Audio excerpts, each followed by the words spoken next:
right. To our oh.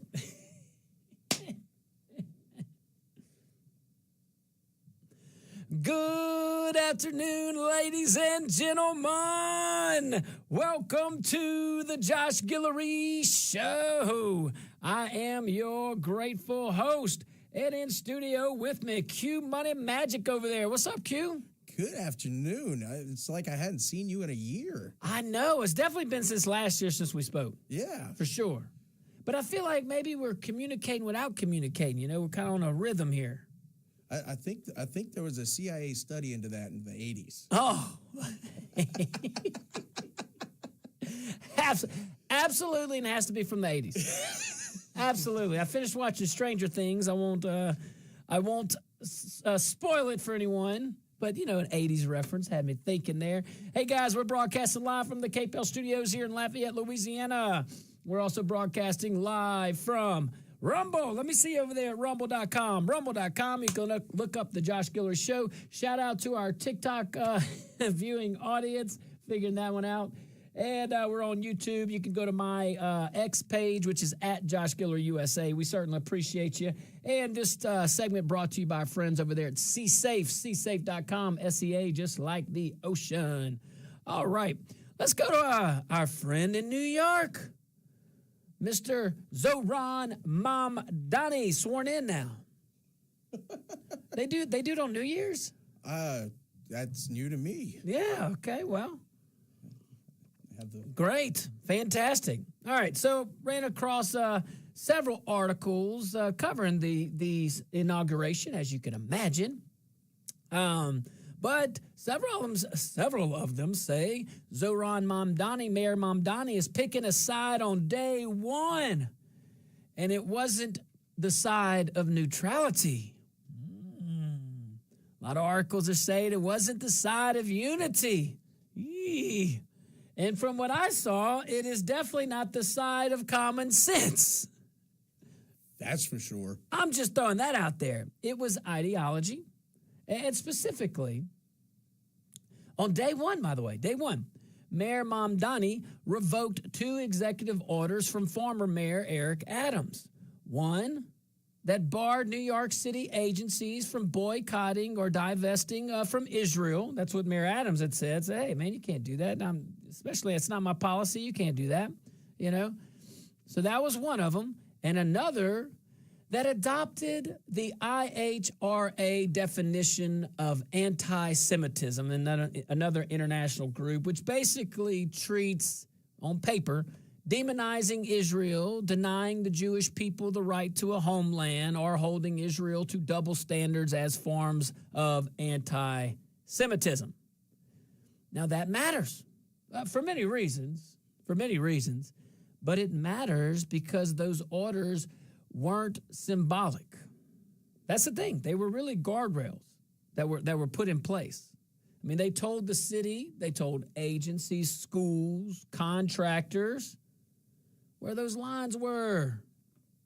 And Mamdani, I think it's safe to say he did more than erase them. I would say that.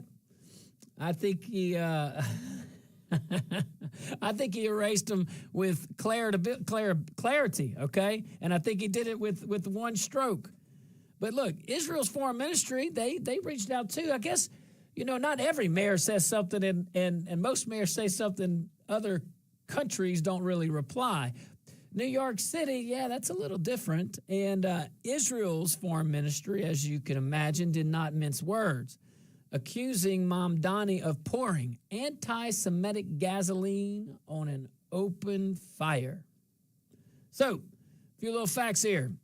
First day in office again, just to bring everybody up to speed. Mamdani comes in, wipes out all executive orders issued by Eric Adams after Adams was federally indicted, which include orders that barred city agencies from boycotting or divesting from Israel.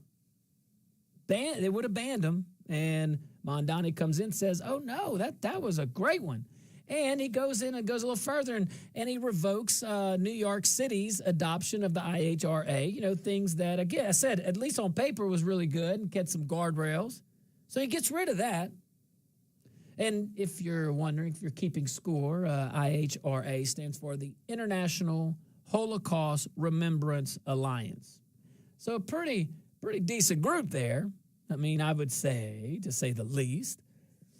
Create an objective, at least a stated goal, or at least a stated definition for some clarity, which he wipes out very much. But it matters for a lot. It matters because it recognizes that anti-Semitism doesn't just mean slurs or threats against Jewish people. And that is a great clarification in and of itself. It also includes demonizing Israel, applying double standards. This was the rule that Eric Adams put in place. Mamdani comes in and says, no. Under the rule, you couldn't deny the Jewish people the right. Well, you could, under the IHRA, you can't deny Jewish people the right to a homeland. Now, that's very vague, but that was also echoed, I guess, in sentiment in the previous rules. Maybe that would have been the only one you could talk about.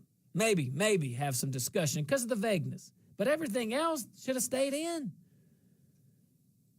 So another rescinded order strengthened police protection around religious sites by creating protest buffer zones around synagogues, churches, and mosques. Okay, that's a good one. We like that one. Mamdani says that this was about wiping the slate clean and starting fresh. That's good. And City Hall claims he may reissue orders he agrees with later. All right. Well, I would imagine those are coming. As is natural, no matter what your ideology is. Now, Jewish leaders in New York are not buying that explanation. Israel's government isn't either. And there's an argument that neither should anyone paying attention. Because this is the part where we're about to dive in, where people actually need to understand. It's needed. So all of this was not paperwork cleanup. Okay? This was a value signal. This was he knew what he was doing. Day one matters. Like first actions set the tone. They create the culture. They matter.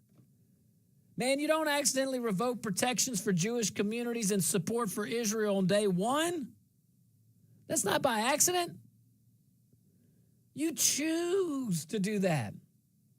And when someone tells you who they are on day one, man, we should listen. We should listen. I mean, the man said what he was going to do in the campaign. It's like when President Obama says, I'm going to fundamentally change America. Well, he did. When people say that, listen. But his actions, man, I mean, again, he sent a pretty loud message, but we'll talk about that. Let's take a tiny little break. When we get back, we'll wrap a bow on this topic. Maybe we'll continue. Who knows? Check us out on rumble.com. Go look at us. Go check us out. Go follow us. But mostly right now, go chat. All right, guys.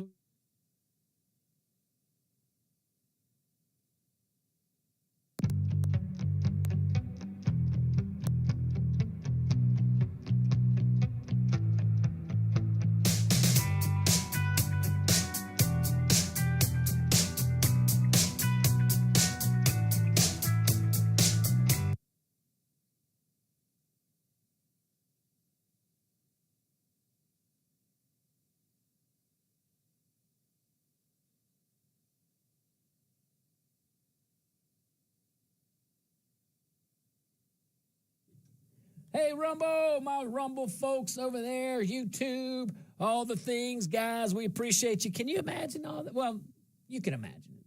What we just talked about with Mayor Mamdani's not mayor-elect anymore. Mayor Zoran Mamdani. I said that right. I don't think I've ever said his name correctly. Did I butcher? If I butchered, I do apologize. That's not my intent. But I think I said it right. But, man, that's Q. I mean, he didn't straight up say this. I think he's holding back on the socialism stuff, but he didn't hold back on the Jewish stuff, did he? On the Jewish issue, I think we got to look at it in global form of who has he surrounded himself with. Yeah. I mean, during the campaign, an unindicted co-conspirator of the 90s World Trade Center bombing. Yeah. Took a picture with him and posted it on his X. Yeah. His chief legal officer for the city of New York defended an al-Qaeda terrorist who pled guilty. So, there's a difference between... like that last one should sit in a little bit. Like, al-Qaeda, I can't believe it. It's New York. It's hard to believe that this is happening. So we were talking in the last segment also about culture setting. You know how we have a culture, and everybody has a culture, but every government, every leader has a culture. Every team has a culture. It's set. The tone is set by the leader, helped develop by the team, of course. But my goodness, Don Ho, you ain't mincing no words either over there on that on that Rumble chat, my man. I think there's a lot of folks, host included, that share your thoughts, man. Producer too. Producer too. Yeah, we're with you, buddy. Thanks for chatting. You win today, by the way, Don Ho. First of all, good summary of the situation. But two, Yes. but two, you're the first app chatter, so good job. Again, shout out to our TikTok folks, man. Appreciate you guys. I see you over there. It's a new venture for us, so just bear with us. We're going to keep growing. Live disappears right after on TikTok, so you can't really compare. I wish you could, because we were using my phone, and now we're using a camera. A 4K camera. Yeah, that's right. 4K, which, by the way, Rumble, and especially, did you do the whole OBS thing? Are we from the computer now? We're good? Okay. Mm-hmm. So you can, depending on what app you get it off of, if you go straight Rumble, if you go through Roku, a whole bunch of other ones, if it's putting out 4K, you'll be able to see us in 4K, which is actually very scary. So you might want to go to the lowest one, 420? I don't want to break your TV or your whatever device. Anyway, guys, we got about a minute. Yeah, we got about a minute left of this commercial break. I certainly appreciate you guys each and every day. So TikTok Hangout, Rumble. We got about 45 seconds till we go back live. Certainly appreciate it. We're going to keep this topic running. All right.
Welcome back to the Josh Guillory Show, broadcasted live from the KPEL studios here in Lafayette, Louisiana. We're also broadcasting live on Rumble, rumble.com, like Rumble in the jungle, rumble.com. If I could talk to you.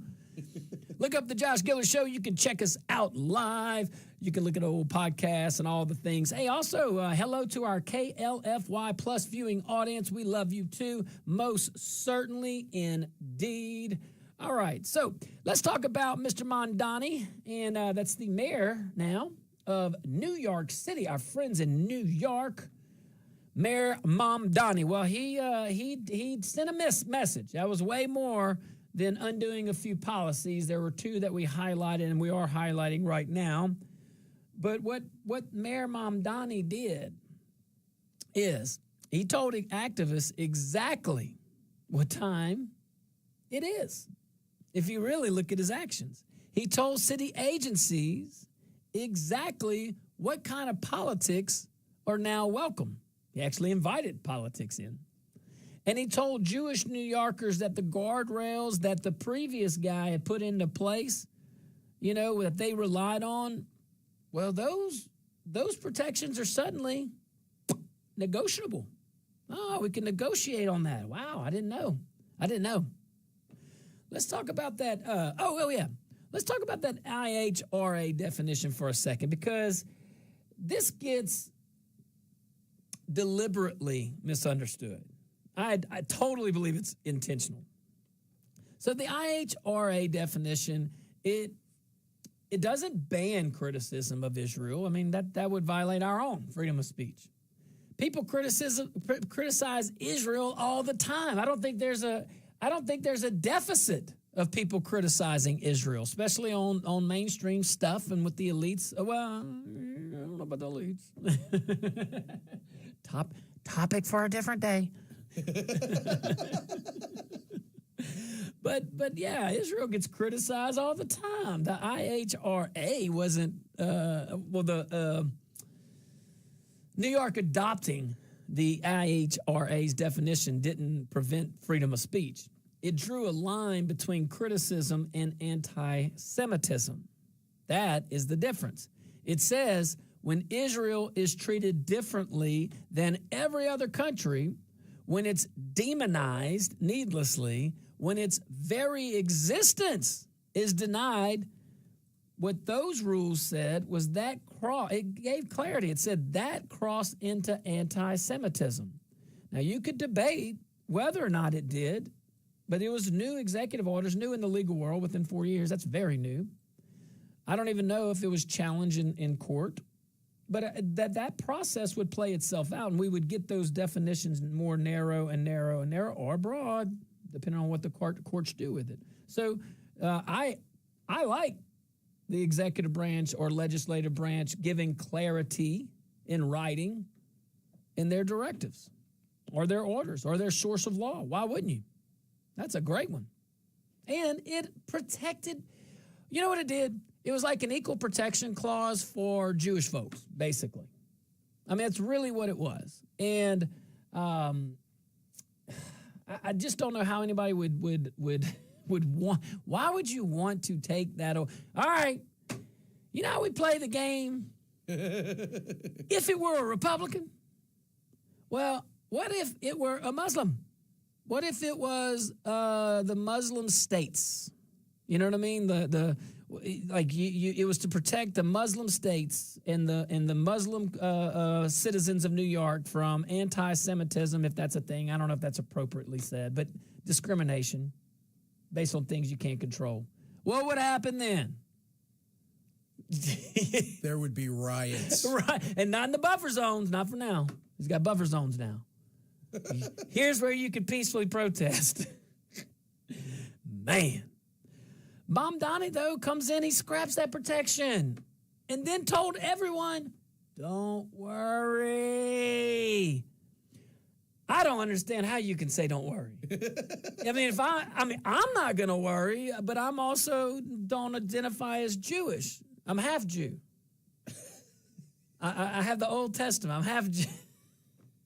All the theologians out there are like cringing on what I'm saying right now. They're like, stop. But I know you know what I'm saying. If I were Jewish and in New York, I would want that to be explained a lot more.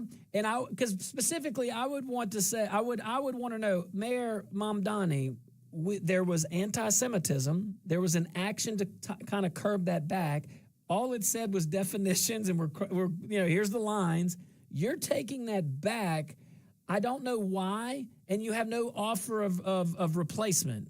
And it's kind of like some of these, well, I was going to make an Obamacare thing, but we could talk that. We could talk all week on that.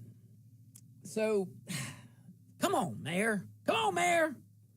Come on now. That's not leadership. It's ideological signaling wrapped around in a press conference. And let's be honest about who this guy is and where this is coming from. Mamdani didn't come out of nowhere. We kind of did. He's been very clear, though, once you do look into his past, and he's been open about most of it. I'll give him credit. Man, I'll give that guy credit. He's kind of like a Tim Walz, though. You know, they let him spat all his little craziness out there. And they're like, let's let Zoran go play with the commie stuff and the socialist stuff. Meanwhile, puppet masters. I ain't wrong. I never thought I would say this, but Mamdani, I think, in terms of communication style, is eons ahead of Governor Walz. Yeah, that's true. Well, you know, everybody has their own style. True. Everybody has their own style. Puppet, nonetheless. Oh, definitely a puppet. Come on, man. What's this guy done?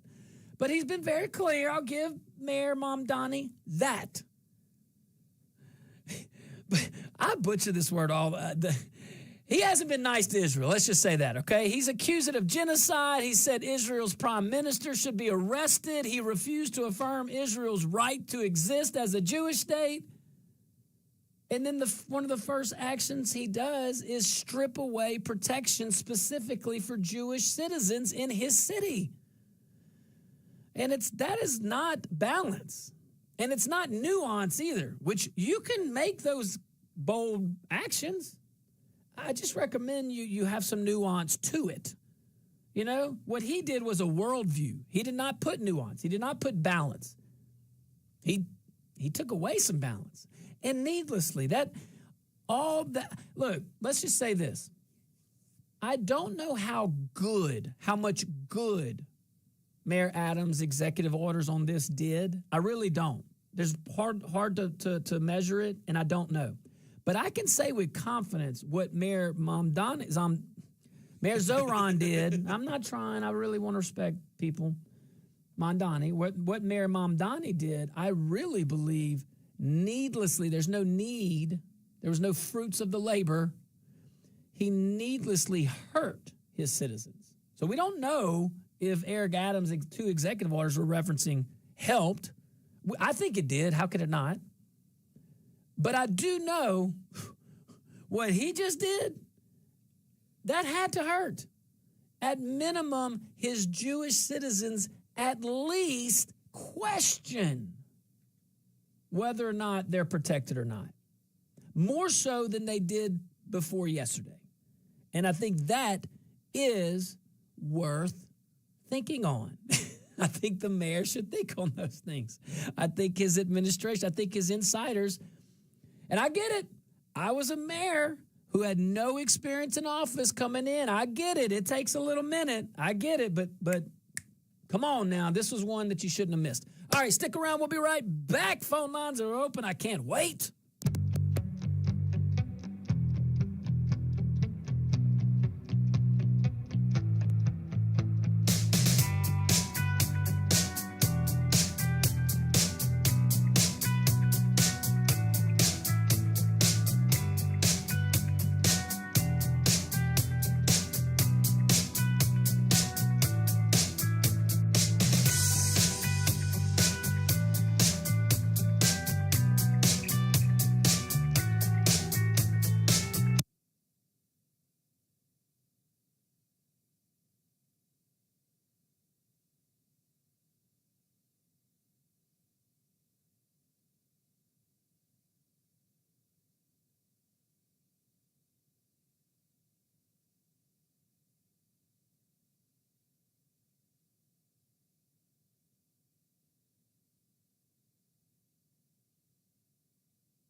John, I like that. People can see you. Oh, just little. I had to turn the microphone. Oh, is the mic all on? Can they hear us over there, Rumble? They can hear us. Oh, now Don Hoken. I was just kind of talking noise, basically. TikTok heard us. TikTok heard. That's right. Yes, and thank you to the TikTok folks out there. Hey, look, love our audience. We're growing.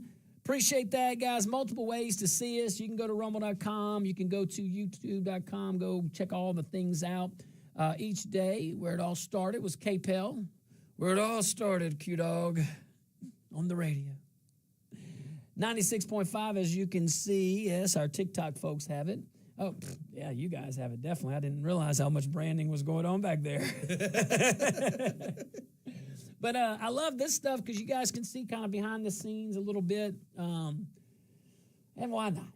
Why not? But most of the time, outside of our TikTok folks, which we're working on it, but Rumble and YouTube and all of our streaming devices, people watching us via their streaming devices. A lot of times you'll see what Quinn had on there, over there at the lower corner there, bottom left corner. Commercial break, no audio, BRB. It's just a heads up. Just a heads up. So, all right, we got about a minute 15 left in this commercial break. Just stick around. We will be right back.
Welcome back to the Josh Guillory Show.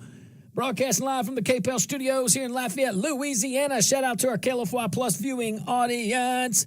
All right, guys. Hey, man, let me tell y'all about my friends at C-Safe. All right, guys. When strength matters, when custom matters, when failure not an option, C-Safe delivers. C-Safe FRP products are engineered to resist corrosion, reduce maintenance, and outlast the competition in the harshest environments. From offshore platforms to wastewater treatment plants and everywhere in between, their products are American-made and manufactured right here in Acadiana by American workers. C-Safe, check them out, csafe.com, S-E-A, just like the ocean. All right, hey, phone lines are open, 232-1542, 232-1542. You can also call 844-766-6607 if you are outside the Acadiana area. Now, for our TikTok folks, Q, make sure you turn it on where they can hear it. All right, here we got Warren. Let's see here. Warren, what you got, buddy? Well, you know, Obama couldn't very well say he was going to fundamentally destroy America because that's what he tried to do. And Mamdani is just trying to take up where Obama left off. This guy's a terrorist. This is another Osama, bin Laden. This is just another terrorist. And he's already put in place the first big thing, which is he put that lesbian in charge of the fire department. She got no experience. Look what happened in Los Angeles. 10,000 houses burned down. They didn't have no trucks. They didn't have no water. And that woman was over there in Africa, that penal code over there. You know, this is the same dadgum thing. He's setting them up for disaster. And those people are stupid. They better wake up and smell the coffee. But I think it's too late. He's going to destroy New York. That's his goal. He's out to do whatever he can to destroy America. Thank you, Josh. Hey, thanks, Warren. All right, passionately delivered. Let me, as always, and I would expect nothing else. Warren, that's because you might not even know this, but on Rumble and YouTube, you got your own lower third. You don't even know. Your name pops up. Mr. Bobby, Renee, all the usuals. Big Chris. I don't want to leave anybody out, but if you call in, you get your own 1/3. We might even get like fancy, like Paul Feinberg. I don't know if you guys watch him or anything, but I'll record his stuff. And his frequent flyers have their picture, and I'm all in with that. I got to give my people some love, man. Those are the guys and gals that make the show. I'm just hanging out. They could send them into the Facebook page. Oh, I like that. Warren, Mr. Bobby, Renee, all of them. Seth, I can keep going. At the Josh Guillory Show, and just send us a message with a picture, and we'll get it set up. I like that. Yeah. So on Mamdani wanting to destroy New York City. Well, we'll see. I will say this. I believe that his policies, if fully enacted, if his ideas actually become law, then over time, yes, I think it will fundamentally damage, almost fatally, if not fatally, damage New York City's economy and really the infrastructure because of lack of funding over years. But I'm talking a slow bleed, and it would have to be followed up. We're talking about destroy. I mean, that's a big word. We're talking about destroy. It would have to be followed up, in my opinion, by another person that shares in those beliefs, okay? So, and it could happen because it's a slow bleed, just like in some of these local communities that this area, this radio show covers for sure. Slow bleed. You know, you neglect a few things. You don't see it overnight. It just takes a little minute for you to see it. And these guys know that. They just want the power so they can get in, and then by the time it's noticed, they're gone. And they can blame the other guy. It's a rhino model, Republican in name only. Democrat model, but I see it very, very common with rhinos. I actually see it more common with rhinos than I do with Democrats, sadly, for my party. But regardless. So, yeah, I think in time that would happen. As far as his intent, no, I really think he believes in what he says. I totally believe him. Walls is out there. He's kind of an interesting topic. But AOC, all of it, like Pelosi would do at AOC. Sit down, girl. Sit down, child. Let the grown-ups work. Go over there in your little corner and make your little videos. Nancy Pelosi wasn't having none of AOC. Y'all hear me? Like, sit over there. Y'all do remember? You remember that, right? Oh yeah, she did a good job managing the crazies. Yes. Party. Yeah, Pelosi. Matter of fact, Pelosi did. She handled that up pretty quick. So, but I mean, you know, when you're in Washington for 402 years, you can learn a few things every once in a while. Do you think she might want to go back now that Ilhan Omar's husband is beating her husband in stock trading? Like a little competition, like, oh, no, young blood. Hey, the fact that we have to pass a law to prevent that kind of stuff from happening, like there's no ethical rules in place. I guess we never had to have them. I guess it was kind of like understood. You are around, say this very loosely, you're around information that other people don't have, okay? In the private sector, that's a bad thing. Let's just say that, okay? And we had to pass a law that said family members. I mean, it's not a good look for us. All right, let's go to another topic, though, okay? let's go to Maduro. Man, he's been in the news, Q. What's he been up to? Oh, well, he's seeing some daylight. He's ready. He said he's ready to talk. That's what he said. This is the Venezuelan strongman, basically, Nicolas Maduro, if you haven't known. He's the president or whatever they call him over there in Venezuela, drug cartel, all the things. I mean, we'll talk about it. But he says he's ready. He's ready to talk with the United States about drug trafficking. Now, conveniently, this comes right after a CIA drone strike hit a docking area believed to be used by cartels. But hey, you know me. You know me by now. I want to reward the good. So, hey, if it took a few, missions to get you to the realm of reality and reasonableness, okay. But again, not to get too deep on this one topic, and we're going to talk about it, but you see what the difference is when you this fight on drugs is happening. The drug cartels are going to want to send drugs to America for a reason. So the fight is going to happen. Yeah, we have to recognize that. In the past, we would let the fight come to our shores, and then with constitutional protections now for all the people on our shore, okay, on our sovereign terrain, wherever that may be, and we got to go find you amongst 50 states and territories and 350 million people. Or we find your little boat, and we take the fight to the enemy. It's a crappy decision either way. Either you fight this on our shores, but we got to go find them all this, and after how many of kids die, how many families are broken up, all the horrible things that come up with the drug cartels operation in our country. That's a bad decision. So we've already tried that. So we know that doesn't work. So if it doesn't work, can we stop doing it? Hey, we can debate whether attacking the enemy abroad versus here is right or wrong, but can we at least admit, and I'm really talking to my friends that are maybe confused and still identify as Democrat. But I'd rather you be you than be a rhino, so I'm cool with that. At least I know where you stand. I'm feeling you. But can we at least admit that what we were doing, letting all the drugs and the operations come to our shores, can we at least admit that wasn't working?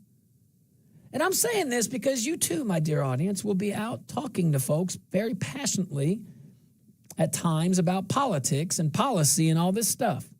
I really believe because of the mass media operations ever since 24-hour news, ain't no news, they say the same thing over and over, and then anyway, we've been so divided that we can't even agree on facts.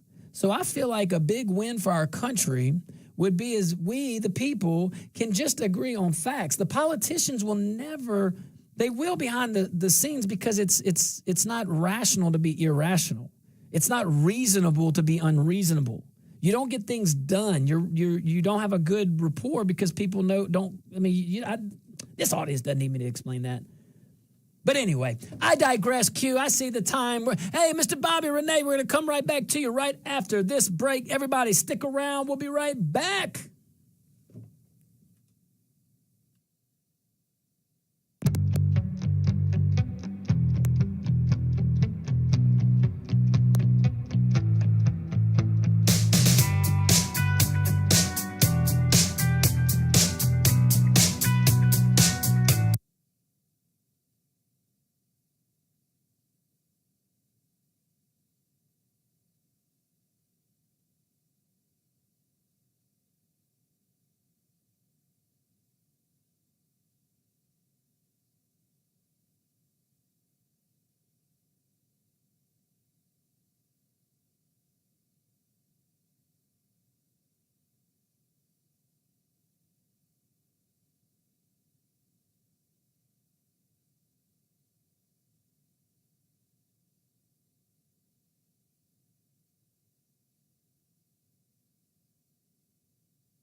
All right. What's up, my Rumble folks? What happening? We were talking about Maduro. Our TikTok folks, appreciate you guys. We were talking about Mr. Maduro over there in Venezuela. I kind of put a Minnesota accent to it. Venezuela. I mean, I could see Tim Walz, Man, that dude, I could see him straight up in like a Bahama shirt, you know what I'm saying? Like straw hat with some flip-flops on, some cargo pants shorts, you know what I mean? That's why I'm feeling it. And like, hey, guys. Hey, everybody. Yeah. I'm with you. He can't be like that both in private and public. There's no way he gets elected if he acts like that in private. I'm See, I thought he was, and then you convinced me. You're like, there's no way he's that. He's that goofy in person. I'm just. There's no way he's married, elected, and that goofy all the time. His wife, though, in the when they had first got elected, they were very moved by the BLM movement, and his wife is quoted as saying, I had to raise up the window so I could smell the tires burning. And it, I don't know, some silliness like reminded of freedom or something, or democracy. I'm like, oh really? What? Breaking property reminds you of freedom. What? Yeah. Yeah. What country was she raised in? No. Was it America? Because we don't burn tires for freedom. Man, what you think they burn tires in Canada? You know how Sarah Palin said she could look out her window and see Russia? You literally can look out your window and see Canada. So maybe in Minnesota, she had a different upbringing than us. It's definitely possible. Do you think the farmers, when they do mass protests in Canada, they might light tires on fire? Like, look, farmers across the world, they know how to have protests. They show up with tractors and carts of manure, and they spread it everywhere. Oh, yeah. Y'all want to protest? And, like, to get farmers to go to a capital and start protesting, you have to have really bad ideas.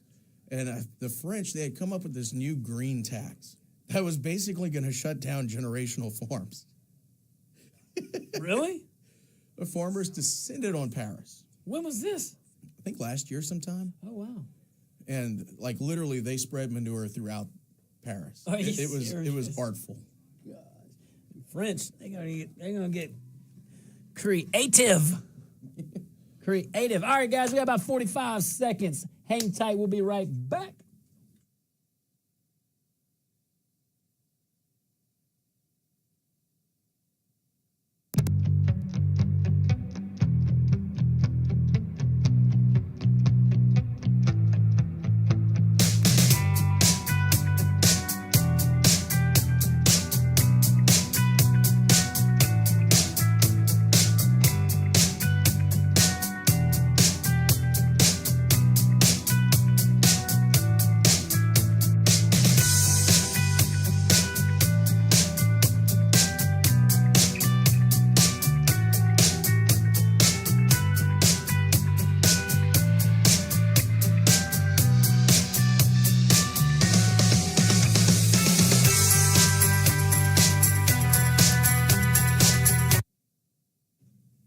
All right, welcome back to the Josh Guillory Show, broadcasting live from the KPEL studios here in Lafayette, Louisiana. Also broadcasting live on rumble.com. Shout out to our KLF5 Plus viewing audience, and a special hello to our TikTok audience. We certainly appreciate you guys. I'm liking this TikTok thing. I really am. I'm new to it, but I really am. All right, guys, let's go to the phone lines. Who we got? Mr. Bobby. Put it where our folks can hear him. All right, Mr. Bobby, what you got? Yeah, if I was Trump, I'd tell, what's his name? Mamdani? Venezuela. No, Venezuela. The narco trafficker. Maduro. Yeah. Maduro, narco trafficker. I'd tell him, say, you know what? I'm going to give you the same thing Bush 2 gave Saddam. I'm going to kill you, and I'm going to take your oil. Hey, it kind of reminds me of it, doesn't it? Kind of reminds me of it. I don't trust that guy. He wants to negotiate. You got to cut the head off a snake. Oh, you're right about that. And he's going to find himself. And I don't know if Trump is doing this, Mr. Bobby, on purpose. Or if Marco Rubio is doing this on purpose. Hopefully, we've learned from the past. It doesn't seem like the United States has put Maduro in quite the position that Saddam Hussein was in. We basically called his bluff. He only kept the region a little balanced because, well, Iran thought he had nukes, and the whole world thought he had nukes, and his neighbors thought he had nukes, and that was a big club that he could carry in his stick or in his bag. But we straight up called his bluff, and then he had to. Like, what was he going to admit? Oh, psych, I don't have him. And then his neighbors, so Maduro might not be in that same situation. What do you think? Well, it's the same thing. It's like I said before, they can spread their terrorism because they got all revenues. You can't trust them. And drugs. You can't trust them. They're using their all revenues to spread terrorism. In this case, I saw Senator Kennedy on TV the other night. He said about 700,000 people died of that trash in 10 years. What? Dang. Yeah, that's what he said. Our Kennedy, Senator Kennedy. The guy that acts like a country bumpkin, but he's a graduate of Oxford. He's a Rhodes Scholar. Exactly. He's a Rhodes Scholar. Thanks, Mr. Bob. He has a dry humor, but he's a comedian too. Oh gosh, yeah. Well, he's a teacher, and he communicates. Thanks, Mr. Bobby. He communicates, one of his tools is his humor, and that's okay. It keeps our attention for sure. I love the man. There was a few phone calls that I really enjoyed to get while I was in office, and his was always one. His was always one. Never a dull moment, even behind the scenes. I will tell you, that's a good thing about him. He is the same. Him and Higgins, I'm telling you, I don't know about the other ones, all right? I mean, I can tell you that most of them I met were not, but I didn't meet all of them. But those two, what you see is what you get. I like that. All right, let's go to Renee.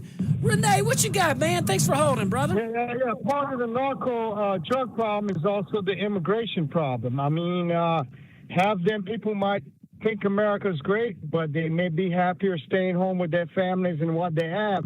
But when you have narco terrorism and communism destabilizing prices in food, they're going to be desperate to come over here. And so what if we're going after Venezuela? We already have a presence in Mexico. It's not like we're picking and choosing. We got presence everywhere, but they're not talking about it. These people won't come up with ideas to deflate what Trump's doing because they're going after Venezuela. They already got DEA agents all over Mexico helping the Mexican Marines. All right. Well, thank you, Renee. Thank you. Always packing a punch. We certainly appreciate that. All right, so here's what's going on. We're talking about it. I don't want to assume anything, and it's worth knowing some facts. So the U.S., we've carried out at least. I mean, this is because we're talking about he wants to talk. That's the president of Venezuela, Mr. Maduro, over there. But the U.S. has carried out at least 35 strikes since September on suspected drug smuggling vessels in the Caribbean specifically and in Eastern Pacific. More than 100 traffickers are dead. This is all since September. Last week, for the first time, that pressure went onshore in Venezuela itself. I think we barely covered. I know we read on it. I don't know if we covered it. President Trump confirmed it personally in a radio interview. Maduro, well, he noticed. And by the way, Maduro, who's under U.S. indictment for drug trafficking, by the way, money laundering, corruption, all of that. He suddenly wants a dialogue. He is a more mature Maduro. He's evolved as a narco terrorist. Yeah.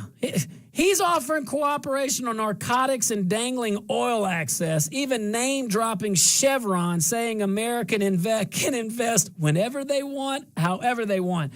We have a few investments. They're in the form of munitions. And they're coming for you if you don't start acting right. And look, I don't like to say that. I wish we didn't live in a world that was the case, but we act like we have an easy choice. The drug cartels are real. The drug cartels know they can make a lot of money in the United States. Okay. The reason why they know that is because they know our policy for years has been let the drugs get to us first and then fight it. Well, how's that going?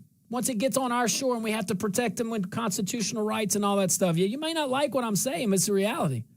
All right, so that we know that wasn't working. Because we know that wasn't working, we must move on and never look back.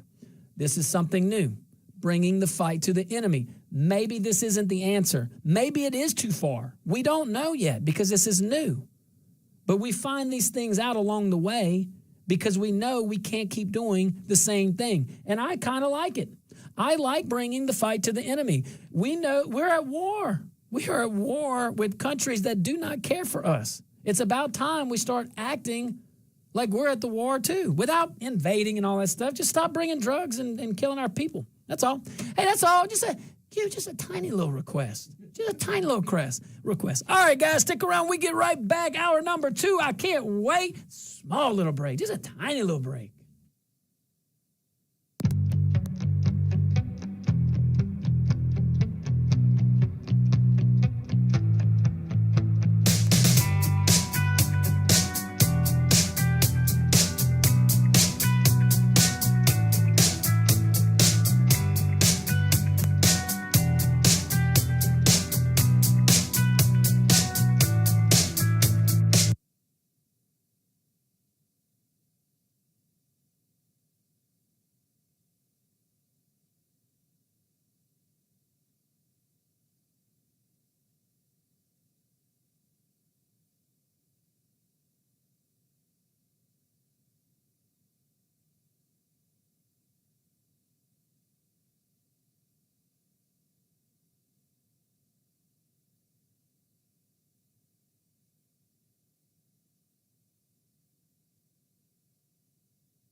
Rumble guy. All right. Hello, our Rumble folks.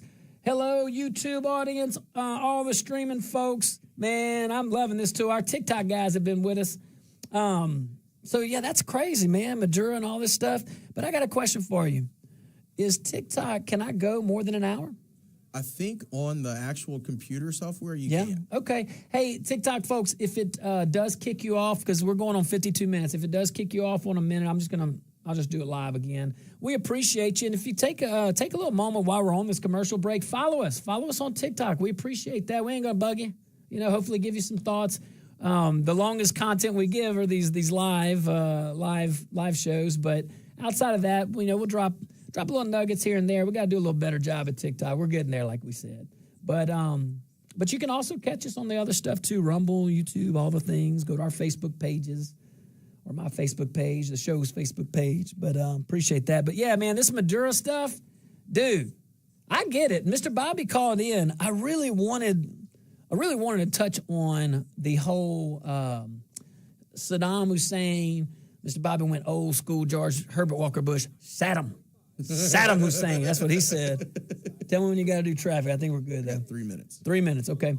So, but yeah, this comparison to Saddam Hussein I thought was very interesting. We've made that comparison a little bit in the past, but very lightly. I don't think it's okay.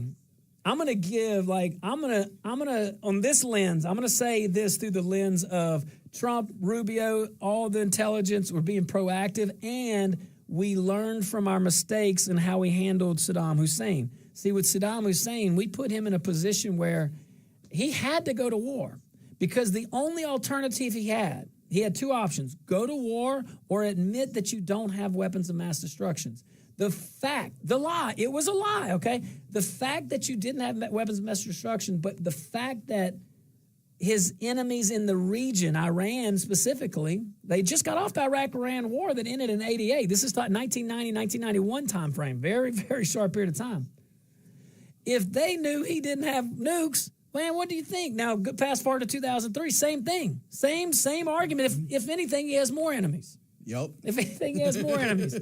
So I don't think we've put Maduro in the position where war is his only reasonable option because we haven't because his thing is drugs.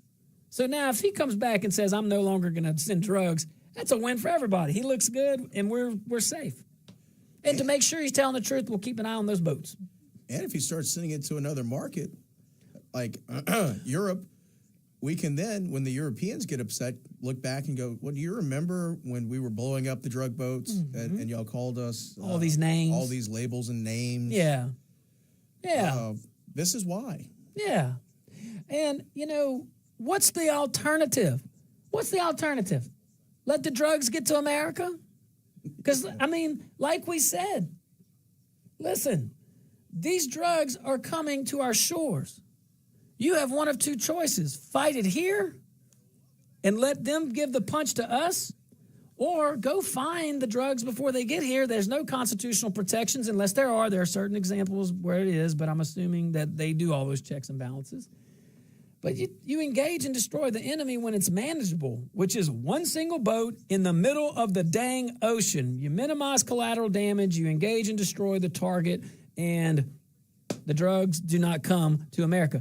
And if that seems cruel, I don't know what to say. The alternative is let the drugs come on shore and we got to go try to find them, and it's just almost impossible. You got to do traffic. All right. Hey, Rumble, everybody, we're going to take a tiny little break. Quentin has this excuse about doing traffic. TikTok, you stick around. You can hear the TikTok. You can hear the traffic report. How's that? All right, guys, we'll be right back.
Good afternoon, ladies and gentlemen. Welcome to the Josh Guillory Show. I remain your grateful host. And in studio with me still, Q Money Magic over there. What's up, Q? Just enjoying another beautiful day in beautiful Louisiana. Man, I am too. Hey, I answered my TikTok question. What's that? It will go an hour, but I think it was. But I think I pressed something. It might have been me. So to our new TikTok audience, we serve. It's building up pretty quick. Thank you. Appreciate that. Wow. All righty. That being said, let's keep on keeping on, shall we? I want to move on though, because this is worth moving on to. We get the thing with Maduro. He wants to talk. Well, he only wants to talk because we put some pressure on him, and when we put pressure on him, well, you know, reason seems to make itself prominent. Reality seems to start making its presence known when the pressure is strong enough. Trump gets that. That's what I'm saying. Listen, he may not be everything to everyone. No one is. But the guy knows how to negotiate. The guy knows how to use leverage. He knows how to find leverage, use it, and use it with flexibility. And that culture it seems to be creeping into the two departments most closest to the president and most closest to the functions of the executive branch, which is the State Department and the War Department or Defense Department. Wish we could get that right. I say make it Department of War. Our success rate with the Department of War was way better than the Department of Defense. I mean, we've gotten taken advantage of under the Department of Defense. And I say this, if the Department of War was good enough for George Washington, it's good enough for me. The only president elected unanimously. Come on. I didn't know that. Yeah, and he had a Secretary of War, not a Secretary of Defense. All right. So let's move on. Let's move on, but stay on a topic that, guys, I just got to do this to you on a Friday. I'm sorry. If I had to read this, you got to hear it. It's going to make your blood boil. But you know about the topic, so your condition is going to be all right, okay? So you may remember this story. Not condition, sensitized, desensitized. You may remember this. We covered it several times. We've talked about it. You've talked about it. It's interesting. When the same kind of insanity keeps popping up on college campuses, I don't think it's a fluke. It's a pattern. We've noticed that, and that's kind of what we're talking about.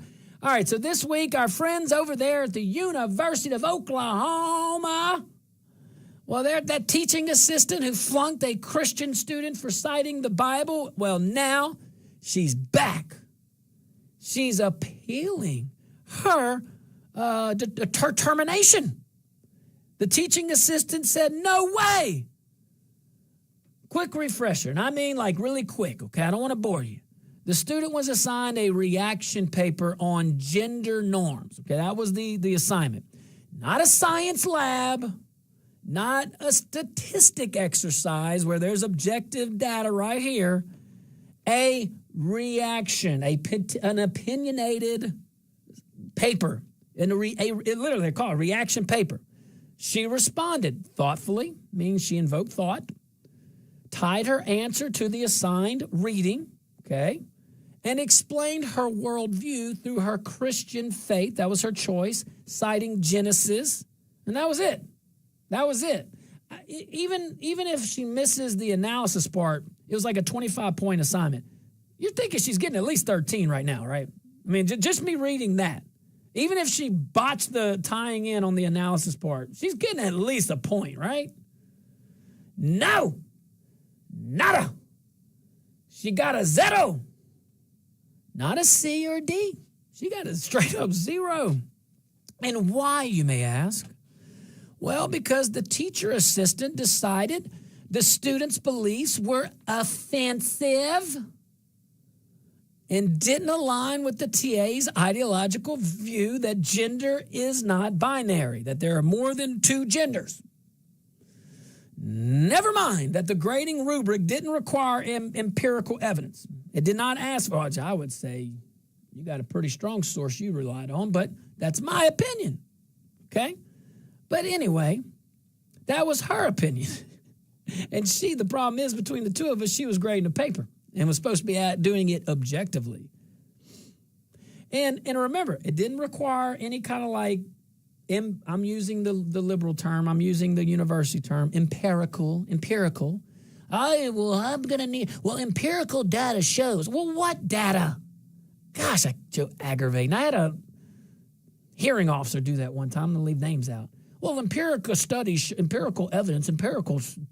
What studies? I said, what studies?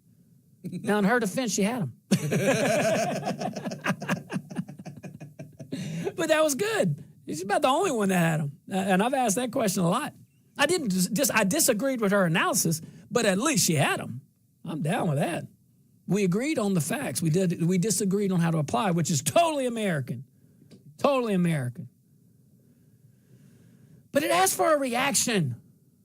The assignment didn't ask for an agreement. How many of my TikTok audiences out there in college? What would you think? Or high school? Or whatever, or life? You know? The university that's Oklahoma. The university investigated and fired the TA for arbitrary grading that violated the student's religious liberty. Well, all right, OU. Y'all only did that because you got called out, but that's okay. We embrace the good, but we don't hide truth. It is pretty obvious to the average reader that follows this at all that the only reason, and look at the stats, look at the empirical evidence. I'm just saying. Like, when was this reported and why was it reported? It was reported after you got called out. You got caught with your pants down. Got caught with the hand in the cookie jar.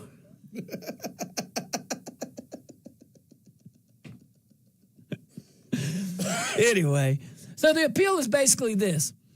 I wasn't discriminating. I was enforcing my worldview. Like, she's straight, and that's the problem.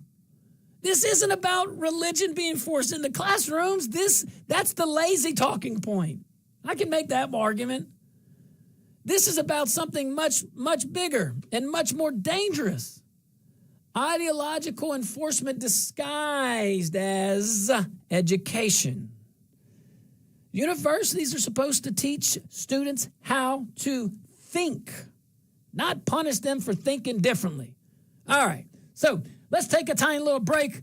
We'll put a little bow on this topic when we get back and talk about so much more in time. Stick around. I can't wait.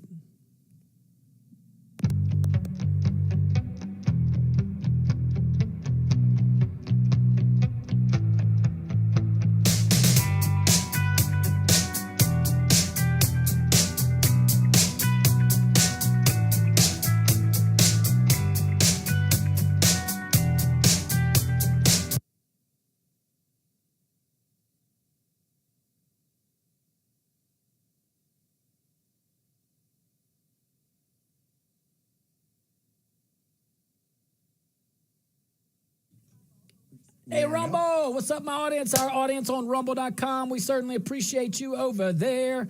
We appreciate our YouTube audience, too. I see you guys over there. And then our TikTok audience, yes, and all the streaming devices and all the things. And you could go to my X page at Josh Guillory USA. On my TikTok, folks, man, just we're still learning this thing. So we're on day 2 of TikTok. Day 1 was recorded by my phone, and hey, it did the trick. 10-minute increments. Now we could go an hour increment, but we think we might be able to switch that. We might be able to change that. But we're working on it. So we like to get to a point on TikTok where you can see some graphics just like we're putting. Yeah, you're good. You know, just like we're putting on Rumble and YouTube and all that stuff. But, you know, what about my TikTok folks, man? You got any guys in, I see you over there. You got any guys in college? Or high school, or know somebody on a campus out there? I mean, this one student we're talking about, this teacher assistant, I'm assuming a grad student, but regardless, faculty. How about that? They issue an assignment. Go do this study, or go give us your opinion. It's a reaction paper. Give us your opinion on the gender thing. 2 genders and what they called it was gender norms. Well, this teacher assistant is a believer, quite adamantly, apparently, but a very big believer that there are more than two genders. Now, we don't understand. That's probably the same type of... She probably was in the same crowd saying, follow the science in 2020. Well, follow the science. Even the DSM-5 says gender dysphoria. I didn't write that. I'm just a dumb juris doctor, not a medical doctor, but I would imagine some medical doctors had some say-so in that. I mean, this is kind of silly. But anyway, the grad student says, nope, 0 points. Not even for putting your name on it. 0. Slice and dice. Man, I would be floored if I were a student, had to do that. But anywho, Q, talk to the folks. I'm going to use the restroom real quick. Man, when I walked in, I thought you were talking about Miss Ernst. Talking about putting her name to things and not necessarily completing it, you know? We'll be back in about 1 minute, guys.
Welcome back to the Josh Guillory Show. We are broadcasting live from the KPEL studios here in Lafayette, Louisiana. We are also broadcasting live on Rumble, rumble.com, on TikTok, on YouTube, and a whole bunch more. Shout out to our KLFY Plus viewing audience.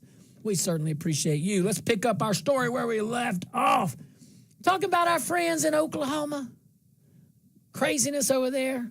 You know, this teacher's assistant that gave the student a 0 because she cited Genesis as her source and other Christian writings, other truth. But here's the thing. You don't have to agree with the student's Christian belief, Madam TA. You don't have to. I mean, we have to listen to your beliefs of more than two genders. We just mark you and move on. But we don't cause no trouble. We're like, this person needs help or education or maybe less education. Because she's getting her education from campuses, so maybe less education. But you don't have to agree with the student's Christian beliefs. You don't have to share them. You really don't. But if you're grading papers based on whether you personally like someone's worldview, you're not an educator. You're no longer an educator at that point. You're an activist. An activist with a red pen. And it was writing 0 for this one. Now, a lot of us have been right on this for a long time, whether Republican, Democrat, or whatever. Because this isn't just about one teaching assistant. It's about bureaucracies inside universities that have grown comfortable policing beliefs, rewarding conformity, punishing dissent, punishing individualism. But that dissent, especially when it's religious dissent, specifically when it's Christian dissent, maybe Jewish dissent too. She did quote Genesis, which could, like I told you, multiple religions recognize the Torah. Just saying. But government-backed institutions, that's the thing. Remember the sensitivities. Sensitivities become present several times. One is public time, children, in this case, young adults, which the public policy of the respective states, this case Oklahoma, that legislature felt it was a public policy to fund state institutions. So, you would probably want a diversity of thought on these campuses, something that they used to really, really brag about. Yeah, freedom of speech, and it's just, golly. And the 60s came, and we kind of got crazy. But not crazy, because listen, we'll look back 100 years from now, and we'll see this 50-year, 60, 70, 80-year period from the 60s to about when we're done with this purging, 10 or 15 years from now, and we're going to say, I really believe this. We're going to be able to say we started in crazy land, we got super uber crazy in this part, and then look, we found our senses again, we grew up. So I really think we just can't lose ourselves in the midst of it. And that's why I'm so grateful for shows like this. I'm grateful for TikTok. I'm grateful for Rumble, YouTube, all the things. I'm grateful for my colleagues in talk radio that can just talk honestly and raw. Because that's the only thing it works. That's the only way it works. It's the only way it works. Can't come up here all polished. I mean, you have to be prepared. I think we owe this to you to be prepared. I mean, come on, nah. But anywho, let's keep going, though, because this isn't about one teaching assistant. I just want to keep pushing that. But we're talking about taxpayer money. We're talking about student loans guaranteed by Washington. And yet basic constitutional freedoms somehow became optional once you walk onto campus, and that is not healthy. That's not American. And it's not tolerance. You know what it is? What's that? Control. I agree. Come on now. The University of Oklahoma actually did the right thing here, and they deserve credit for it. I know that they did it because of some pressures. I got it. But at the end of the day, they didn't cave to the noise. They didn't pretend both sides were equal, because they are not on this. They said grading has to be fair. Standards matter here at the University of Oklahoma, as they should. Religious liberty does not disappear because someone uses a Bible instead of a buzzword you created in some freaking feel-good think tank. And that's why this case keeps resonating nationally. There's a reason why when this, we're all paying attention. Well, folks are busy, but when these things pop up, I want to bring them to your attention so we all know, because you're watching, parents are watching. You know who else is watching? Students. Students are watching. They deserve better than this. Hey, if you disagree on the thing and you want to use it, I was a teacher. Trust me. And I taught a law class at undergraduate. You don't think I've got differing views? And I loved it. I would make them fight. Respectfully, loved it. We'd all call each other ma'am or sir for professionalism. And because that's awkward. It was awkward for me to have to, I didn't get that lesson till law school on professionalism. I mean, I'd kind of been in a professional world before I knew it, but to call my peers that was kind of awkward at first. And it really, I was thankful for those professors that made me do that, because by the time I started practicing law, I was like, oh, Mr. So-and-so, yes, sir, no, sir, yes, ma'am, no, ma'am. And to my young folks out there, or even old folks that aren't doing it, do it. Because here's why. You can always come down and be casual. You can always come down and be casual. But if you go in there tippy-toeing into a professional setting like you're back on the block, it's going to be hard to go up and be serious. It's like gravity. So, hey, hopefully that can help. Everybody listening and watching is going to have another first impression if you live long enough. Seriously, I think that's a reasonable fact. So if what I just said helped you, great. If it doesn't, forget I said it. But I learn from my callers and chatters. So if I can share something that works for me, maybe it'll help you. Maybe it'll help you. Sha, that's for my Natchez folks. I'm serious. I love my people. And we got some listeners, viewing audience. We got some viewers in the Natchez area. So I say this with love, but I used to call on Natchez. And I always loved the accent there. Me being from central Louisiana, I got this little twang going on. If I'm around them long enough, just like I'm 100% Cajun with this twang, if I go down to Evangeline Parish, I'm going to talk like 100% Cajun. It's weird. But anywho, yeah, they have a wonderful accent, though, like help. And they're efficient. They take the L out. So it's help. May I help you? I love that. And then how are you? Why are you wasting your time with all that? That's one word. You combine hair, like hair, H-A-I-R, and just the letter U. Hair you. Can I help you? You see what I'm saying? I love my people in Natchez and Vidalia, but really Natchez on that side. I'm serious. I get around, Quentin, even though I'm introverted. People think us introverts, we don't like people. I love people. Love human beings. I'm just cool with hanging out in the back. By myself. Oh, man. Let's see here. But, yeah, a lot of folks are watching this, man. And as they should, because, we say this over and over and over, and it's worth saying over and over and over. When universities turn into ideological sorting machines instead of places of learning and expanding thought and expanding one's horizons, people stop trusting them. And rightly so, and that's what has happened. But I'm pulling for our universities. We need our universities. Not everybody needs to be in a university. And we can talk about that too, and what the incentive is, because I don't think it's right to run people in debt and they don't use their degree, but then me and you pay for it. Because this is not about silencing anyone, and it's important. What we're talking about is fairness. It's about competence. I mean, these are our public dollars in some way, shape, or form. If you're listening or watching this and you pay American taxes, you paid some part of that TA's salary. You did. And I think it's more than a fraction of a penny, but even if it is, you paid something, okay?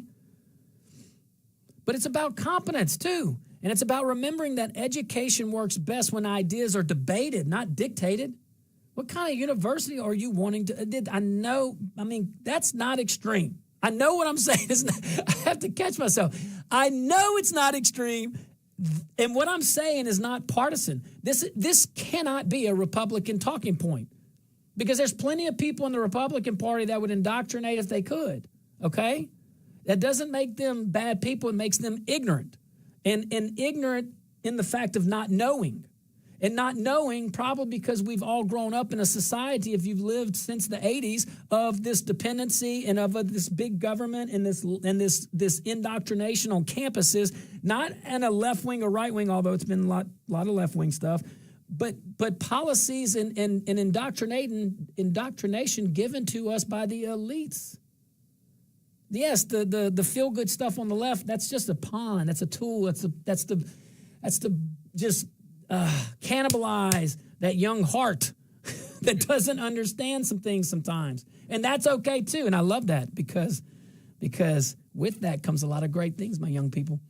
All right, that's why it's life, you learn things along the journey. There's a reason why they put a dumb 22-year-old in charge of a platoon in combat, because I'm the guy at 22 that says, we should go and attack right now. And at 42, about to be 43, I look at that and say, we do have other options available. That is in the arsenal. We're absolutely prepared to do that. But can we try to find an option where we accomplish the mission and not die? Yeah. All right, guys, stick around. We'll be right back, and I can't wait.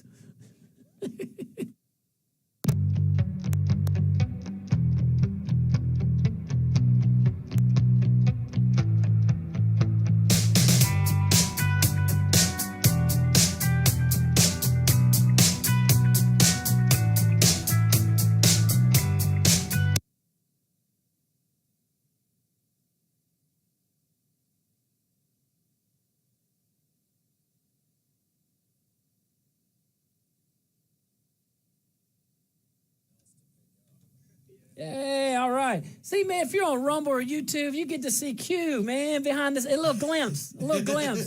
Our TikTok folks, they don't see that camera, but in time. He's like, who's the guy on Tim Allen Home Improvement? The guy over the fence. Yeah. Oh, my God. Any other day, I would be able to tell you who it is.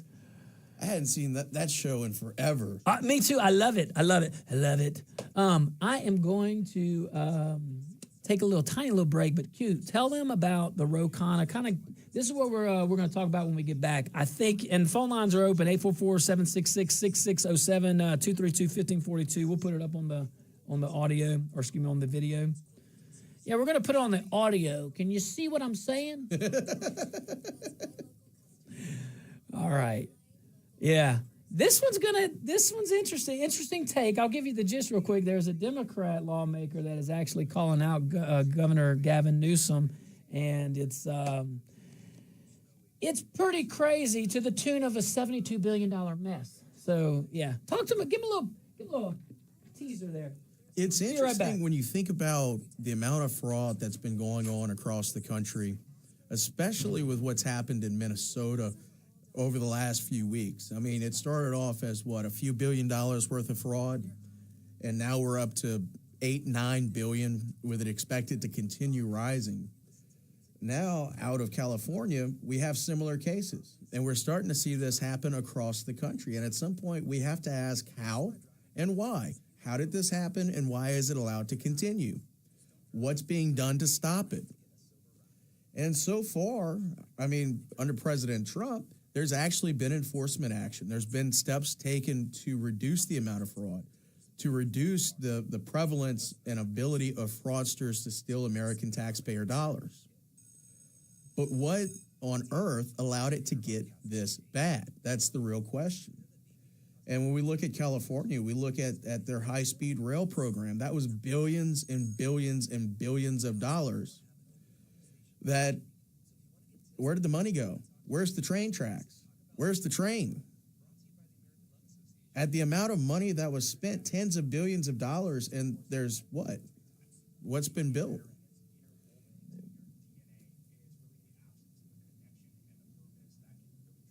And the thing is, this is what we know. We have to be able to ask ourselves, what's happening in the other states?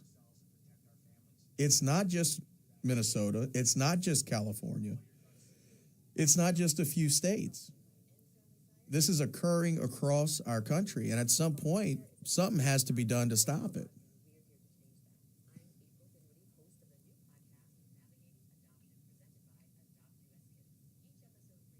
And my favorite part about this story coming out of California, this is two California Democrats fighting about pretty much the proper role of government, the proper role of how to spend taxpayer dollars, the role of accountability in our society.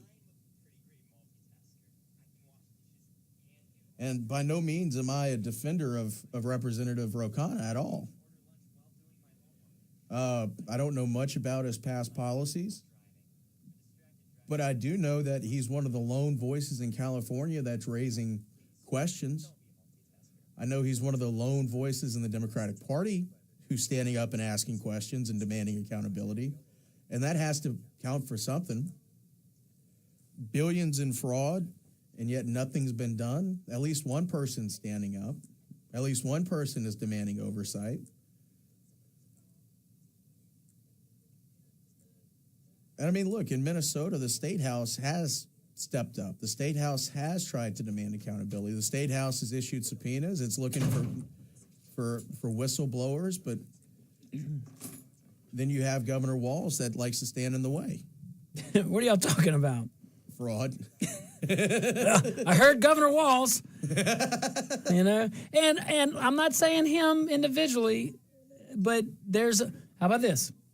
There's a lot of fraud that we can say is easily documented in Minnesota, through Minnesota and all the things. So, we'll see. Let it play out. But he is definitely proven to be grossly incompetent. That's for sure. Genuinely saying that with, true, pure heart. Based on empirical data.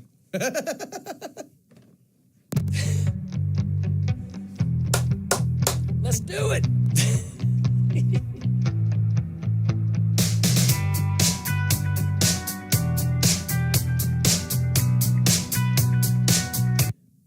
Welcome back to the Josh Guillory Show.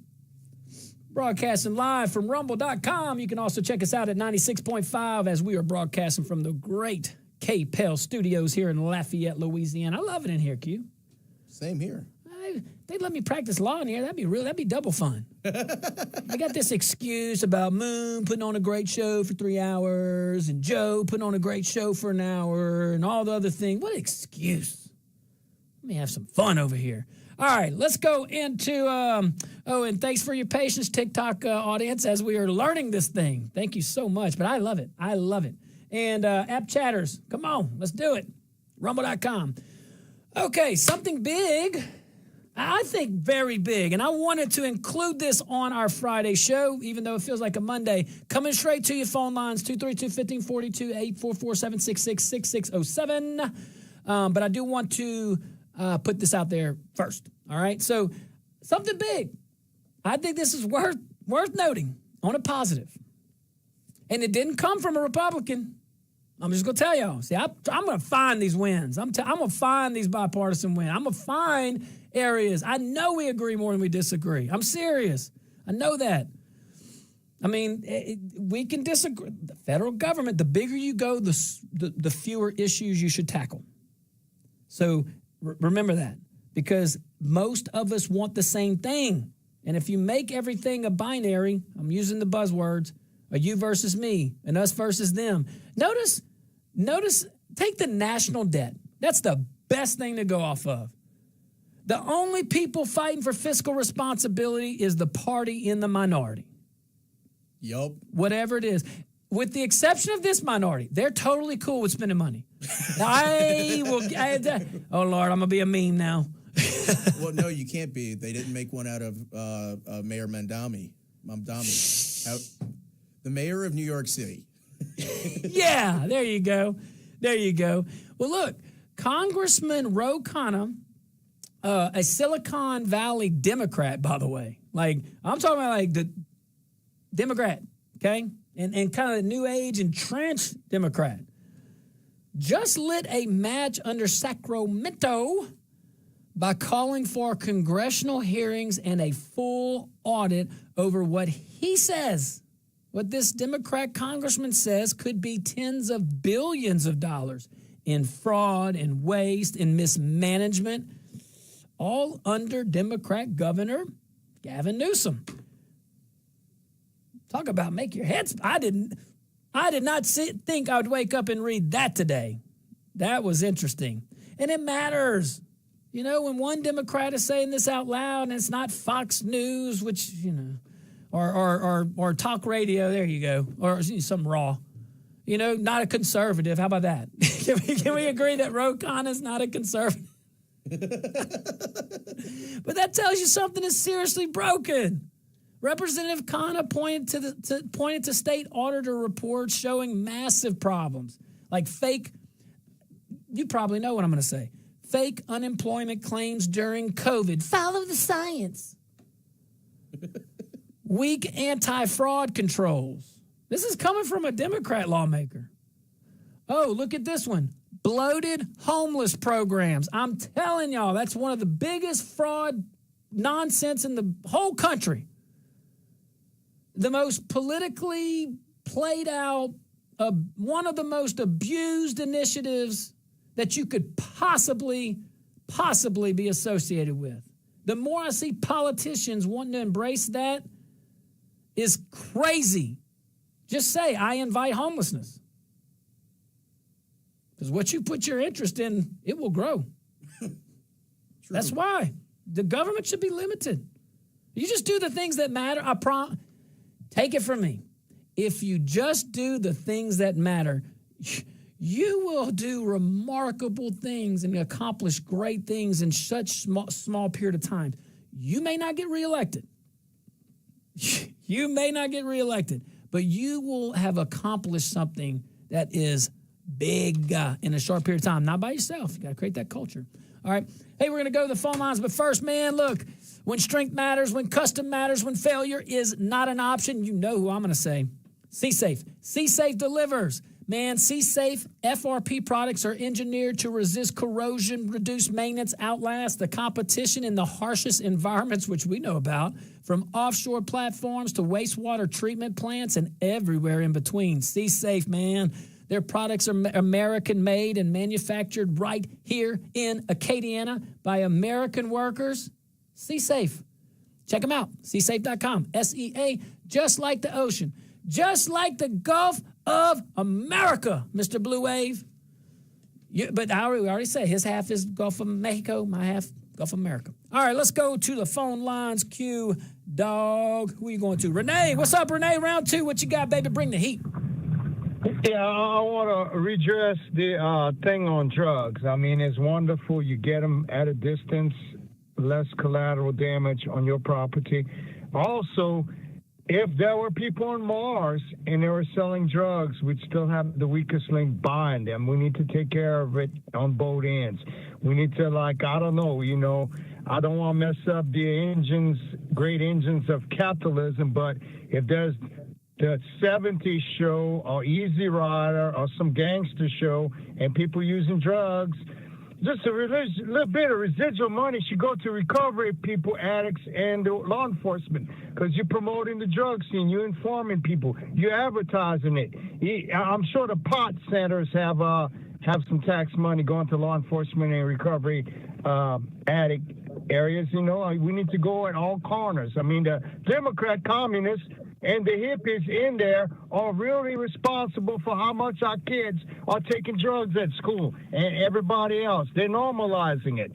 It should be normalized. Thanks, Renee. It sounds like Renee wants to take a holistic approach. Is that fair? I think so. All right. Thank you so much. Let's go to Warren.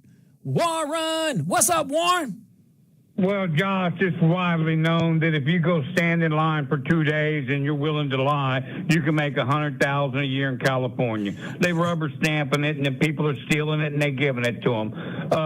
They're saying now that, in Minnesota, this is Democratic industrial grade fraud, franchises. You kick back, you get in on the program. I mean, they've been stealing. It's unbelievable how much stuff they're going to find in California, New York, and probably Illinois.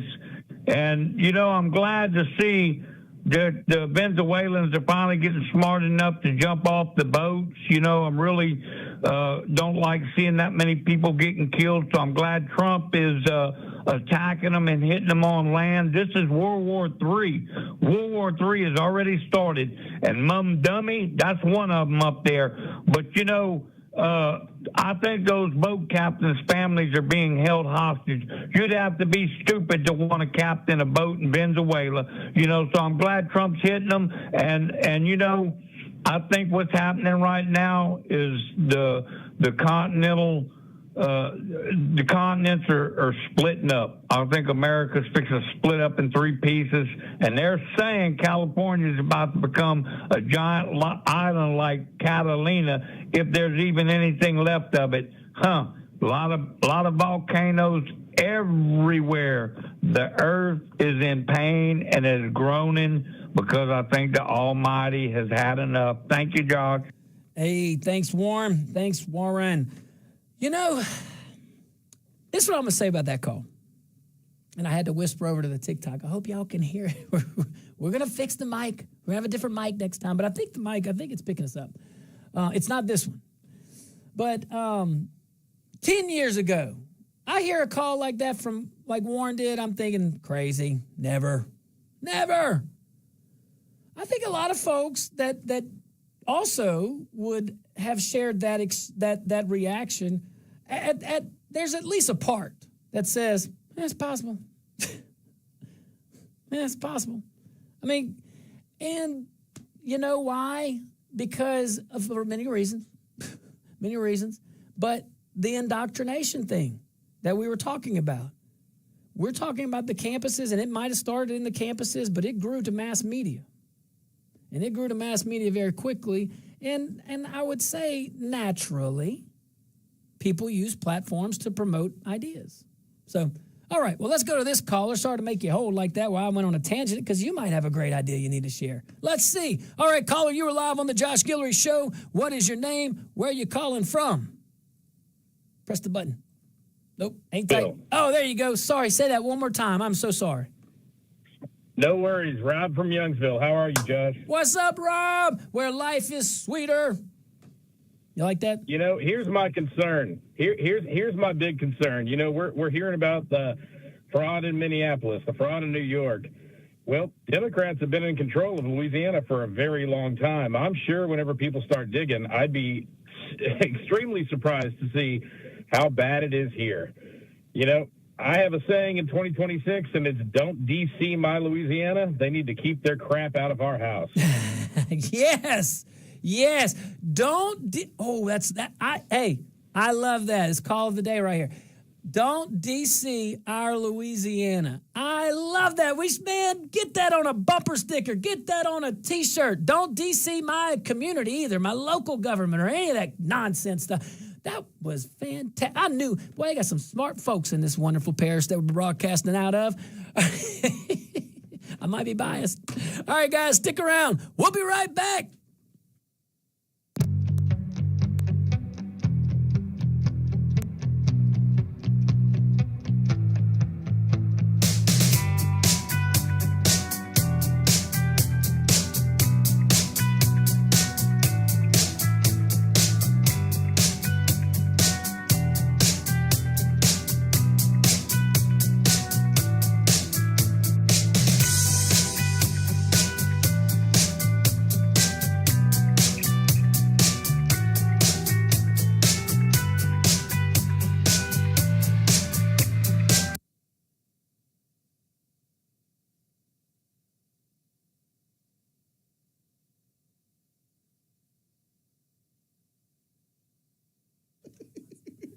I'm about to. Hey guys, Rumble, YouTube, all our folks over there streaming live across the platforms, across the world.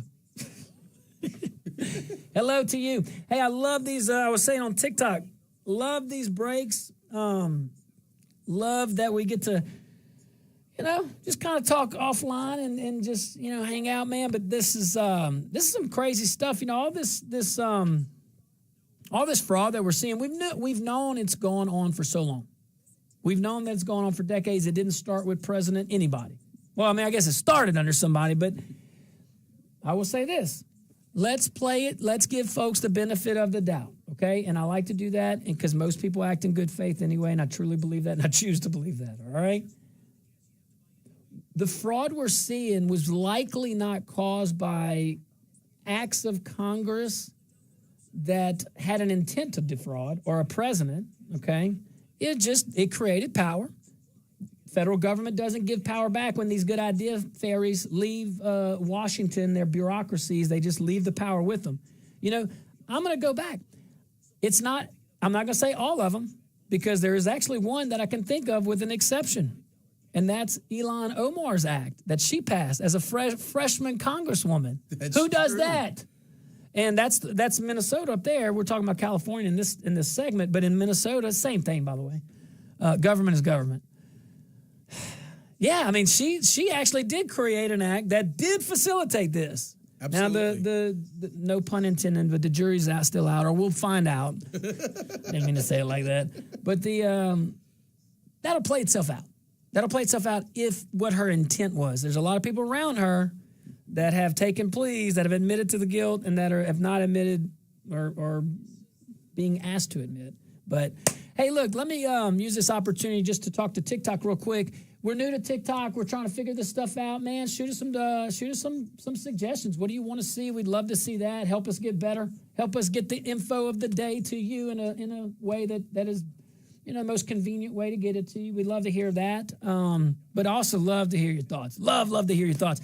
If you haven't followed us on TikTok, please do. Like I said, I started this probably about a year ago, maybe 10 months ago, but we're really just starting to use it. So, crawl, walk, run. Yeah, we got time, cute. We got time. And to Rumble, yes, please follow us on Rumble too. Man, but this is some stuff. So we'll go back. What do you think, Q? We got We got California. We got Hawaii's green fee. Ooh, I want to follow. I want to do that. What about the exit from the mass exodus of California?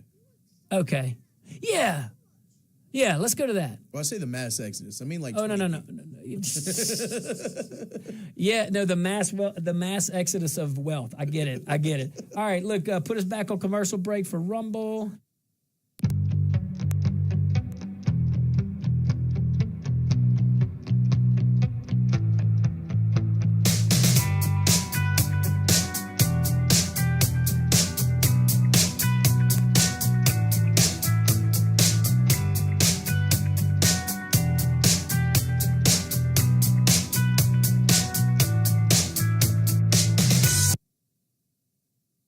Welcome back to the Josh Guillory Show. We are broadcasting live from the KPEL studios here in Lafayette, Louisiana. Also broadcasting live on Rumble, YouTube.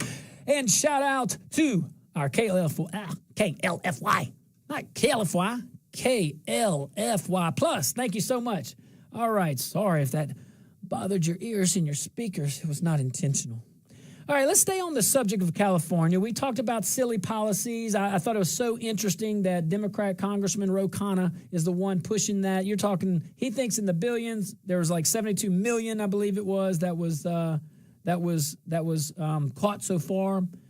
And basically just looking for some transparency. But let's switch gears here just a little bit, okay? So I stumbled on a story in California should be paying very close attention to. All right, billionaire investor Peter Thiel. That good? Thiel? Thiel. Thiel. We're running out of time, so I'm going to hit it hard. Okay? Well, is opening a major office in Miami.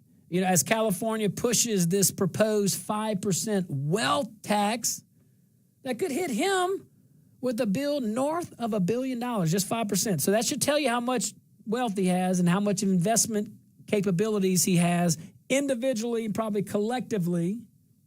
He probably carries a large ecosystem with him financially, seriously, that could invest. And he's not alone. Other high-profile investors and tech leaders, they're already restructuring, they're relocating, they're preparing to leave if the tax makes the ballot and is signed into law by Governor Newsom. Ooh. All right, so supporters, they say it's just fair share. These guys don't get it. Mayor Mamdani doesn't get it. He's about to get it. We just want to bring our taxes up to neighboring New Jersey. Well, there's a reason why they're not in New Jersey, dummy. Gosh. Makes you think they're going to... I shouldn't have called him dummy. Dumb statement. There you go. Silly. But even California's own Secretary of State admits that the wealth tax could backfire, wiping out hundreds of millions in income tax revenue if high earners leave. It just goes to show you. Too many folks, I mean, we don't have enough time to unpack this, but that just goes to show you that these folks don't understand. They don't learn their lesson, though. They look at the short term. And that's the takeaway here. The mindset of most politicians are short term and inward looking, okay? Not all. There are some good ones. There's some really good ones out there, okay? But there's enough to notice.